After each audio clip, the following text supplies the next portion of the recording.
हाय, अस्सलाम वालेकुम।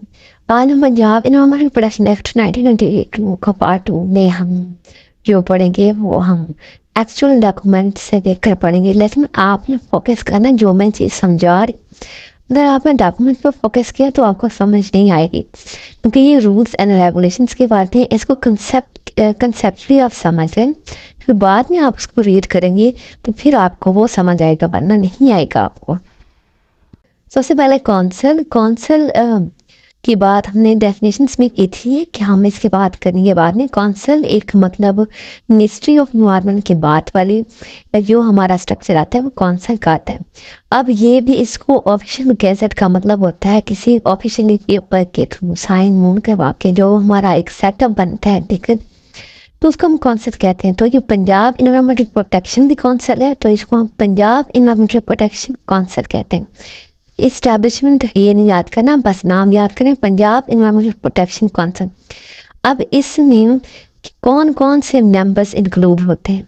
Punjab environmental protection council में एक चेयर पर्सन होता है जो कि मेन हेड होता है, जो कि कोई आम बंदा नहीं होता बल्कि सीएम होता है हमारे प्रोविंस का। तो पंजाब का कोई भी सीएम बनता है तो जो जो जो जिस एयर में जो जो भी बनते हैं सीएम वो हमारे इस कौंसिल के चेयर पर्सन बन जाते हैं। वो एक मेंबर हमारा ये हो गया, हमारा सीएम। दूसरा पर्सन होता है वाइस चेयर पर्सन, जो कि ministry incharge of the environment protection department से ही बंदा होता है, वो हमारा वाइस चेयर पर्सन बनता है कौंसिल का। फिर हमारे 35 मेंबर्स होते हैं जो कि उनको गवर्नमेंट अपॉइंट करती है, जो कि मतलब ऑफिसर नहीं होते, जो कि डिफरेंट इंडस्ट्री के लोग होते हैं, like chambers of representative chambers of agriculture का हो गया, मेडिकल एंड लीगल प्रोफेशन का हो गया, trade unions and non government organisation से हो गया, इन्वायरमेंट एंड सस्टेनेबल डेवलपमेंट से हो गया। तो ऐसे समझे कि 35 मेंबर्स ये याद करें, एक वाइस चेयर पर्सन और एक चेयर पर्सन। तो ये हमारे हो गए 35 37। एक और भी मेंबर हमारा होता है जो कि सेक्रेटरी होता है हमारा गवर्नमेंट का इन्वायरमेंट या किसी भी मतलब जो कि गवर्नमेंट या इन्वायरमेंट का सेक्रेटरी होता है, एक की मेंबर होता है हमारा। तो ये 38 मेंबर्स हो गए हमारे जो कि एक कौंसिल बनाते हैं। तो उसके बाद अगर हम फर्दर बात करें इस 35 नंबर्स में से, जिसमें 21 मेंबर्स के जो पहले वाले जो मेंबर्स हैं वो तो हमारे इन रिप्रेजेंटेटिव ऑफ चैम्बर, ये मेन जो हमारे ऑर्गेनाइजेशंस हैं मेडिकल फील्ड के हिसाब से, इंडस्ट्री के हिसाब से, अब वहाँ के लोग हैं। जो बकाया हमारे 35 में से 21 मेंबर्स हैं उसमें एक फीमेल ज़रूर है। At least 4 women shall be appointed non-official members। कि एक मतलब असेंबली की एक फीमेल हो और जो 4 मतलब 5 फीमेल्स होने, इसमें से एक तो असेंबली से आ रही, जो दूसरे हो वो नॉन गवर्नमेंटल, मतलब गवर्नमेंट में वो मतलब नॉन ऑफिस गवर्नमेंट का पार्ट ना हो, मतलब दूसरे एक ऐसे हों। तो ये हमारी ये कौंसिल बनाती हैं।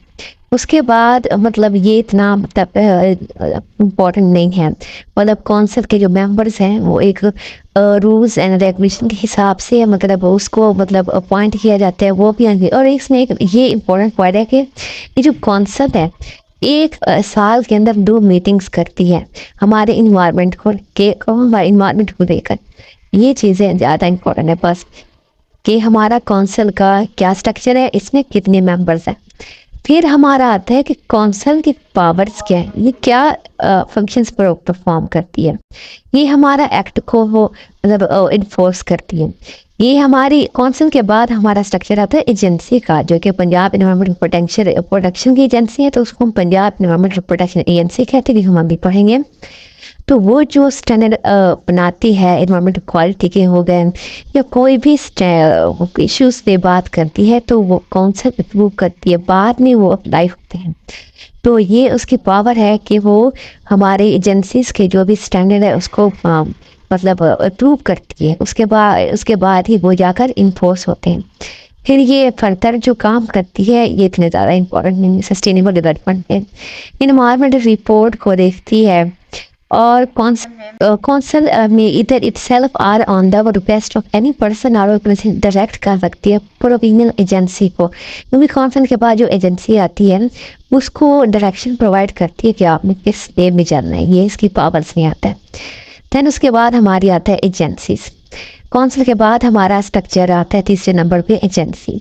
एजेंसी को चला रहा होता है हमारा जो पर्सन चला रहा होता है मेन, उसको हम कहते हैं डीजी, मतलब डायरेक्टर जनरल। इसका असिस्टेंट भी होता है, मतलब उसको कहते हैं, वो रख भी सकता है, नहीं भी रख सकता। लेकिन डीजी के साथ साथ 3 मेंबर्स होते हैं, एक एडमिनिस्ट्रेटिव के लिए और एक टेक्निकल का बंदा और एक लीगल स्टाफ के लिए। एडमिनिस्ट्रेटिव साइड जो कि रिकॉर्ड कीपिंग का मतलब सेक्टर होता है, टेक्निकली जो इसको इंस्ट्रूमेंटल मतलब रेगुलेशन के लिए जो भी इन्वायरमेंटल क्वेश्चन और रेगुलेट या मॉनिटर करने के लिए, और लीगल स्टाफ होता है इसकी कंप्लेंट को देखने के लिए। तो प्रोविजन एजेंसी इससे बनती है। उसके बाद जो उसकी जो भी फंक्शंस है, इसने ये बात की कि डीजी ही इसको लेकर चलता है। इसके बाद इतनी इम्पोर्टेंट बात नहीं है कि इसका स्ट्रक्चर है कि हमारी जो प्रोविजन एजेंसी है तो वो इन चीज़ों से बनी होती है, इन मेंबर्स से बनी होती है, जिसको हम जो इसका मेन है उसको हम डीजी कहते हैं। उसके बाद इसके फंक्शंस क्या हैं? इसके फंक्शंस ही बहुत ज़्यादा है काउंसिल से, क्योंकि काउंसिल तो सिर्फ अप्रूव करती है, रिव्यू करती है, और इन्फोर्स करने का एक्चुअल काम इनका होता है। इनको देखना होता है कोई भी चीज़ लाइक ये इसके फंक्शंस में वही चीज़ें आ जाती हैं कि जो भी जो पॉलिसीज या स्टैंडर्ड बनाती है वो काउंसिल से अप्रूव करने का काम इसका होता है। फिर एनुअल रिपोर्ट जो इन्वायरमेंट बनाती है इसका काम होता है, उसको रिवाइज करना, कोई भी क्वालिटी स्टैंडर्ड हो, जो कि जिसमें हमने पंजाब इन्वायरमेंटल क्वालिटी स्टैंडर्ड हमने पढ़ने हैं, वो ये बनाती है और कौन सा रखा फंक्शन है वो प्रूव करती है। इन्फोर्समेंट करना तो एजेंसी का ज़्यादा ये काम होता है। तो उसके बाद इतना ही ज़्यादा इम्पोर्टेंट, और ये लेबॉर्ट्रीज को सर्टिफाइड करती है।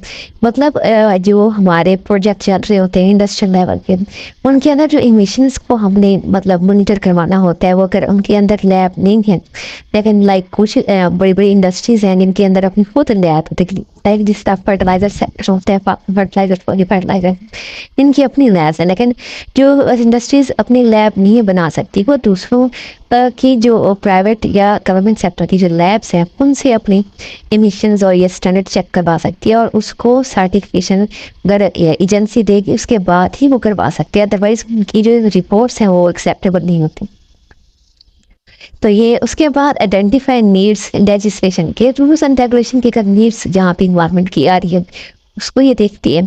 उसके बाद इसका इम्पोर्टेंट पॉइंट नहीं है, ये सारे काउंसिल जो भी इसको मतलब फंक्शन देती है वो इसको करना पड़ता है, वो ये वैसे एरिया काउंसिल के अंदर ही चल रही होती है। इसके बाकी भी फंक्शन है कि ये किसी भी इंडस्ट्री के अंदर मतलब घुस सकती है, कि अगर कोई कंप्लेन करे या पर्सन कोई कंप्लेन करे कि ये इन्वायरमेंट पोल्यूशन कर रही है तो हमारे घरों को या हमारे मतलब इन एटमोसफियर को पोल्यूट कर रही है, जिससे हमें ब्रीथिंग लेवल में प्रॉब्लम आ रहा है, तो ये लोग उस वहाँ पे जाकर ये क्या करते हैं, टैक्स लगाते हैं, और पेनल्टीज देना इनका काम होता है। और दूसरा ये भी है कि अगर कौंसल को कोई कंप्लेन कर दे कि एनवायरमेंटल वायलेशन हो रही है तो वो सर्च वारंट जारी करते हैं एजेंसी को, फिर चाहती है एजेंसी के लोग वहाँ जाएं और उनको देखें। तो ये भी उनके पावर्स में आती हैं। पावर्स ने जो भी डिस्कस किया कि ये इंडस्ट्री तरफ जाती हैं, किसी भी प्रॉपर्टी को बंद भी कर सकती हैं और उसको मतलब टैक्स लगा सकती हैं, फीस रेट्स चार्जेस ये सारा ये सेट इनके पावर्स में आता है। और ये सर्च वारंट्स जो भी मतलब हमारे ये ऑर्डर भी कर सकती है किसी भी इंडस्ट्री के बंदे को कि आप हाजिर हों और ये आप कंप्लेन हमें दिखाएं, और ये कंप्लेन हमारी मतलब इसको ऑर्डर कर देती है कोई भी पर्सन जो प्रोजेक्ट चल रही है वो अगर वायलेशन कर रहा है तो उसको ऑर्डर करती है, समन भी ऑर्डर करती है कि वो मतलब प्रेजेंट हो। उसके बाद ये अगर कोई सर्च वारंट इन्वायरमेंटल ट्रिब्यूनल दे, मैंने भाई पिछले लेक्चर में बताया था कि इन्वायरमेंटल ट्रिब्यूनल ये लोकल लेवल की अदालत है जिसमें इन्वायरमेंटल केसेस को देखा जाता है, और इन्वायरमेंटल मजिस्ट्रेट होते हैं कि प्रोविनियल लेवल पे जो अदालत बनती है इन्वायरमेंट के केसेस को देखने के लिए। वहाँ से अगर कोई सर्च वारंट इशू होते हैं तो ये वो उसको लेकर, जिस तरह हमारी पुलिस ने क्रिमिनल्स को पकड़ने जाती, इसी तरह एजेंसी के अंदर इन्वायरमेंटल इंस्पेक्टर होते हैं जो कि इस तरह की एक्टिविटीज़ करते हैं और ये इनके पावर्स में आता है। उसके बाद ये किसी भी वक्त किसी इंडस्ट्रीज़ के अंदर जा सकते हैं। किसी इंडस्ट्रीज़ को हम प्रोजेक्ट लेवल कहते हैं, मतलब इन्वायरमेंट के सेंस से, तो उनका सैंपल्स ले सकती है और उसको चेक कर सकती है, उसको मतलब डायग्नोज कर सकती है, डिस्चार्ज और इसका स्टैंडर्ड चेक कर सकती है कि मतलब इसका पावर में आता है। और ये लेबॉर्ट्री को सर्टिफाई करना, ये भी इसके पावर्स में भी आता है, फंक्शंस में भी आता है। और ये लेकिन इसके अंदर कोड ऑफ क्रिमिनल प्रोसीजर 1898 के तहत जो भी रूल्स बनाए गए हैं, क्योंकि इन्वायरमेंटल पोल्यूशन ह्यूमन हेल्थ को बहुत मतलब ख़राब करती है, वॉलेट करती है, बहुत नुकसान पहुँचाती है। इसी वजह से इसको भी क्रिमिनल वे में ही देखा जाता है हमारी इन्वायरमेंटल वायलेशन को। तो ये इसका था, वापस था।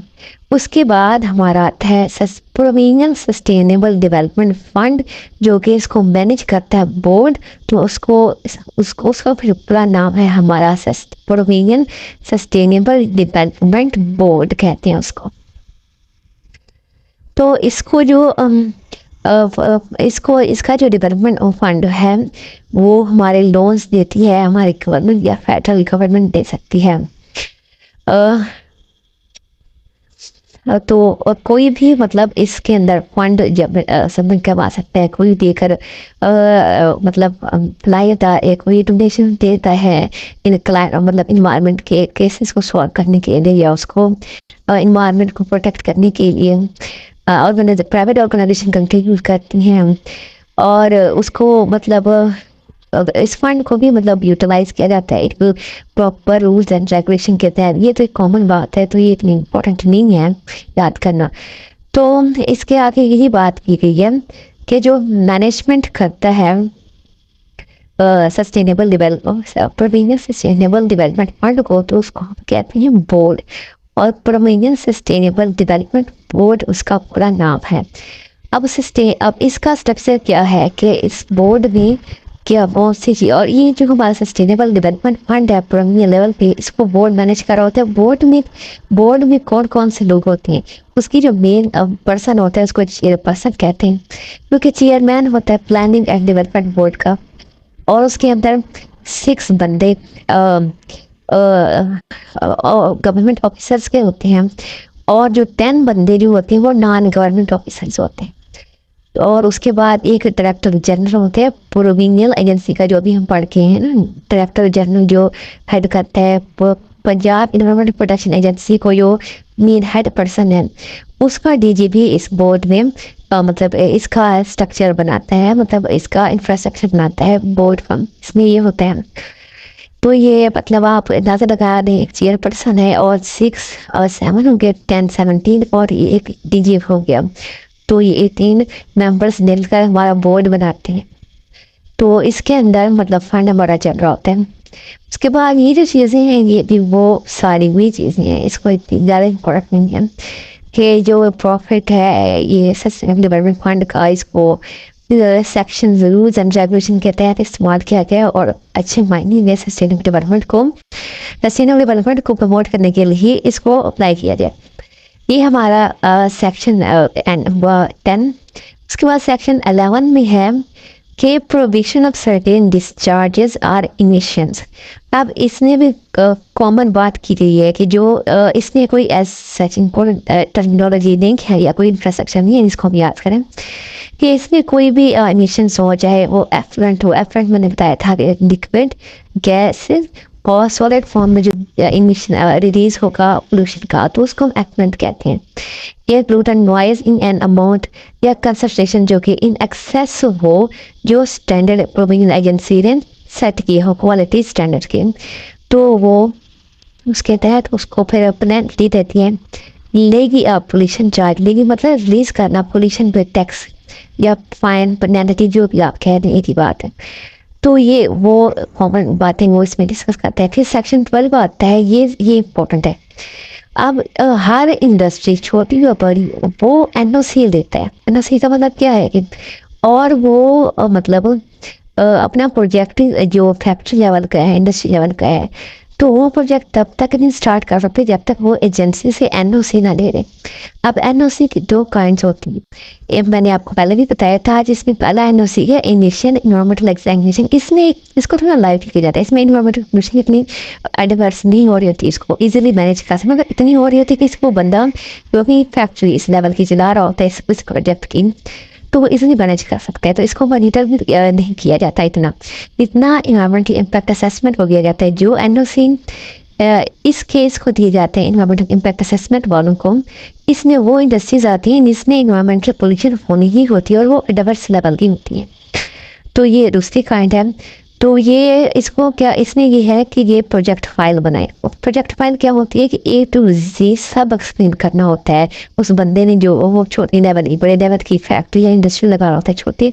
छोटा प्रोजेक्ट ही क्यों ना हो और जिससे पोल्यूशन होनी वाली होती है। इवन आज तो हर टाइप का प्रोजेक्ट एनओसी दे रहा होता है, तो उसको ए टू जी एक्सप्लेनेशन प्रोवाइड करना, लिख के देना। अब तो इलेक्ट्रॉनिक मीडिया की एक सॉफ्ट फाइल भी बनानी होती है, एक हार्ड फाइल भी बनानी होती है। ये जो अमेंडमेंट्स अभी रिसेंट आई हैं, तो उसने ये ए टू जी सारा बयान करते हैं। तो इसमें ये है कि प्रोविनियल एजेंसी रिव्यू करती है 90 डेज़ के अंदर, आई थिंक 90 डेज़ के अंदर, और इसमें 3 मंथ जिसको हम कहते हैं उसके अंदर इन दोनों केसेस को देखती है। जिसमें अभी जो अमेंडमेंट्स आई है उसके मुताबिक जो IEEE के केसेस हैं उसको एजेंसी जो है 45 डेज़ के अंदर मतलब उसको निपटा सकती है इस केस को। जो EIA के NOCs हैं उसको जिसमें हमने मतलब ये इन्वायरमेंटल जो पोल्यूशन है वो होनी ही होती है, तो इसको 90 डेज़ लग जाते हैं।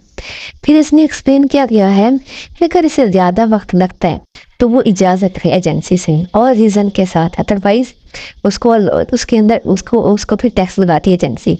और ज़्यादा लेट मतलब इन्फॉर्मेशन लेट देखता है तो उसको NOC भी नहीं दिया जाता, उसको दोबारा से प्रोजेक्ट फाइल मतलब दोबारा से बनानी पड़ती है। एंड अनलेस अंटिल के वो उसको परमिशन दे एजेंसी थी कि मुझे ज़्यादा वक्त नहीं दरकार है। अब इसमें देखेंगे 4 मंथ इसमें है इस रिपोर्ट के मुताबिक। 4 मंथ का पीरियड यूजली है दोनों मतलब फाइल जो है दोनों केसेस को निपटाने का। लेकिन अभी जो अमेंडमेंट्स आई है उसमें IEEE के लिए 45 डेज़ है और EI के लिए जो इसको EIA कहते हैं इसके लिए 90 डेज़ के अंदर। फिर इसके अंदर फिर ये है कि ये subject to the subsection 4 कहता है कि निकाह का कि अगर ज़्यादा वक्त लगता है तो वो एजेंसी उसको अप्रूव करे। उसके बाद एजेंसी जो है सेपरेट रजिस्टर मेंटेन करती है इनिशियल इन्वायरमेंटल एग्जामिनेशन की और इन्वायरमेंटल इम्पैक्ट असेसमेंट की। ये सेपरेट रजिस्टर इसको मेंटेन करती है। फिर उसके बाद हमारा 13 सेक्शन आता है जो कि हज़ार्डस वेस्ट को डील करता है, जिसमें कोई भी पर्सन इम्पोर्ट मतलब दूसरे कंट्री से हज़ार्डस वेस्ट नहीं मंगवा सकता। जिसमें हमारा पाकिस्तान है USA से अक्सर हज़ार्डस वेस्ट आ रहा होता है तो वो उसको प्रोहिबिट करते हैं हमारी एजेंसी। हालांकि बहुत सी वायलेशन हो रही हैं प्रैक्टिकली, तो वो हमारा काम नहीं है, तो हमें MCQs को देखना है, तो वो तो इसी हिसाब से बनेंगे। हैंडलिंग ऑफ हज़ार्डस सब्सटेंसेस, ये भी इसमें भी कोई इंपॉर्टेंट चीज़ नहीं है। तो इसमें यही है हैंडलिंग क्या है कि सारी चीज़ें उसकी देखना है कि कोई भी पर्सन जनरेट तक ही नहीं कर सकता, कलेक्ट नहीं कर सकता, ना ही उसको ट्रांसपोर्ट डिस्पोज स्टोर या हैंडल कर सकता है अंडर अनलेस के वो उसको एजेंसी खुद गाइडेंस प्रोवाइड करेगी। अगर हज़ार्डस वेस्ट जनरेट हो रहा है जिस तरह हॉस्पिटल वेस्ट होता है उसके हिसाब से भी अनदर डॉक्यूमेंट है उसको हम सेपरेटली रिव्यू करेंगे कि उसमें कौन उसको मैनेज कर रहा होता है। तो उसके बाद अगर उन्होंने मतलब ये लाइसेंस इशू करे प्रोविनियल एजेंसी तभी वो 100 दिन वेस्ट को जनरेट भी कर सकता है और इम्पोर्ट और एक्सपोर्ट भी कर सकता है। तो उसके बाद हमारा 15 हमारा है सेक्शन, इसमें रेगुलेशन फॉर मोटर व्हीकल्स। ये वो मोटर व्हीकल्स हैं जो कि एयर पोल्यूटेंट्स को और एयर नॉइज प्रोड्यूस करती हैं। उस पर क्वालिटी स्टैंडर्ड के तहत हमारी जो एजेंसी है इसको मेंटेन करती है और इस पर टैक्सेस लगाती है, इसलिए भी इतना ज़्यादा इंपॉर्टेंट नहीं है। बाकी जो है इन्वायरमेंटल प्रोटेक्शन ऑलरेडी हम कल के लेक्चर में देखें।